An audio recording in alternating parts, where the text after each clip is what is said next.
This is the first video in a Science of Freedom series based on Rudolf Steiner's philosophy of freedom.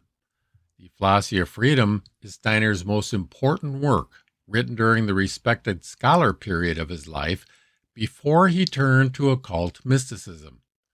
The philosophy of freedom is a philosophy of life developed by the scientific method of introspectively observing and analyzing the human processes of cognition. The results presented in this book can be verified by any normal person willing to examine their own thought processes. Each chapter is structured in a very specific way in an attempt to fully examine the theme from various possible perspectives. Each chapter begins with an introduction to the chapter theme. The theme of Chapter 1 is willing, the act of will. There are four main elements of an act of will: the action, the agent or I, the nature or character of the agent, and the motive.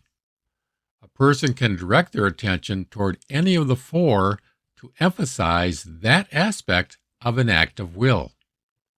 They may emphasize the action, the role of the I, the character, or the motive. This places them into a domain of existence in how they experience and reflect on an act of will. These four main domains of existence of how a person experiences and reflects on an act of will become the first four chapter topics. A person may also be inclined to emphasize two aspects of an act of will, such as the action and the motive. This distinguishes another domain of existence, the domain of action and motive. This gives us two more chapter topics, with one leaning toward action and the other toward motive.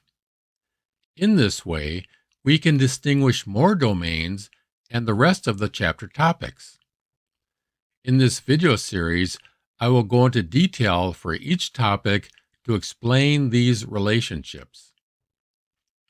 Each of the 12 topics are standpoints from which to observe and reflect on an act of will from within a limited domain of existence. The question that comes to mind within the domain of the act of will is whether or not this will is free. The introduction to Chapter 1 begins with the question: is a human being free in thought and action, or compelled by the unyielding necessity of natural law? The question of freedom is posed within each of the 12 domains of existence. Each domain standpoint locates freedom in a different place.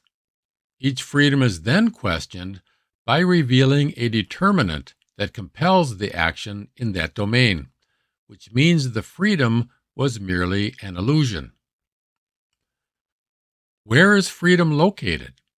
What is the determinant that refutes that freedom? And how do you overcome each determinant on the path to freedom? In the following videos, we will answer these questions with the help of diagrams for each of the 12 topic domains. Subscribe so you don't miss any of the videos.